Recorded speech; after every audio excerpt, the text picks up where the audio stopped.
వందనాలు చెల్లించుకుంటున్నా.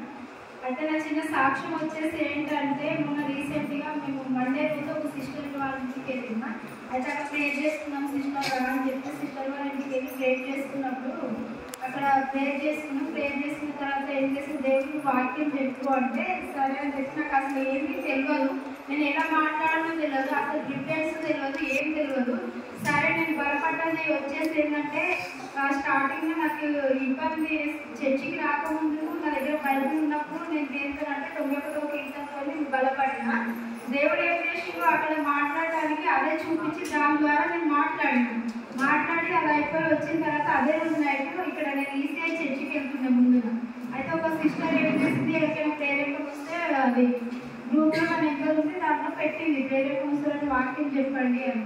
అప్పుడు నేను చూడగా అమ్మ దేవా ఇంత పెద్దవాళ్ళం అయినా మనం చెప్పుకోలేము, ఇంత పెద్దవాళ్ళం కాదు కానీ మీరు ఇట్లా చెప్పేది అనుకుని సడన్గా కూరుకున్నాక మంగళవారం రోజు ఏం చేసినాం, ఇక్కడికి వచ్చి ప్రేయర్ చేసుకున్న తర్వాత కూడా దేవుడు ఎక్కడ నన్ను ప్రేరేపిస్తుంది.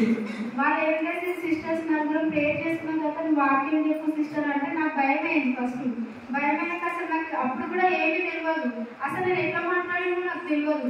కానీ మాట్లాడిన తర్వాత అది అయిపోయిన తర్వాత నేను ఇంటికి వెళ్ళిన. నెక్స్ట్ డే ఏమైంది, బుధవారం రోజు ఒక సిస్టర్ కాల్ చేసి నువ్వు చర్చికి వస్తలేవు కదా, ఇప్పుడు అక్కడికి వెళ్తున్నావు కదా, ఇక్కడికి రావచ్చు కదా సరే అని అడిగింది.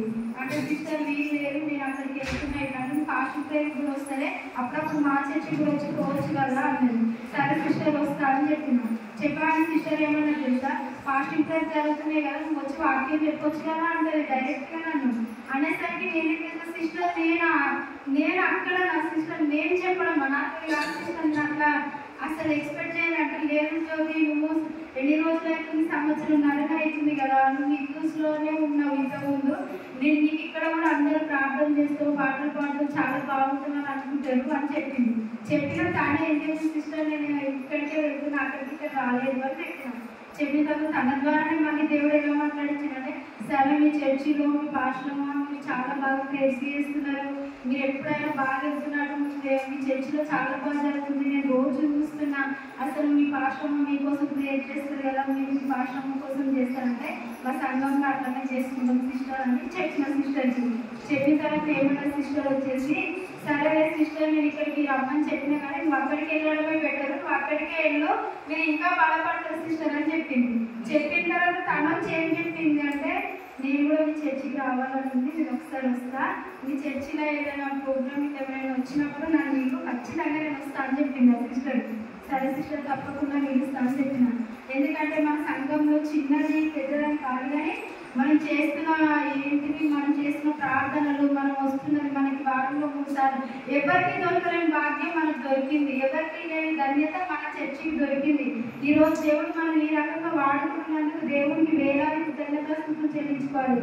ఎందుకంటే ఇక్కడికి ప్రతి అవకాశాన్ని మనం వినియోగించుకోవాలి. అది పెద్ద సంఘం, ఎక్కువ మంది ఉండే సంఘం, కానీ చిన్నవి వాళ్ళు అన్ని ఇలా ఉండదు అనమాట.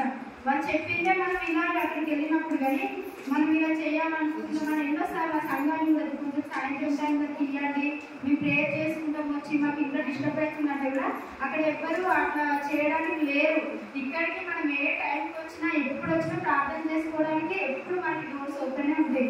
దేవుడు ఆ ధన్యత మనకి ఇచ్చినందుకు మనం చాలా ధన్యులం ఇక్కడికి వచ్చే సంఘం చిన్న సాక్షి.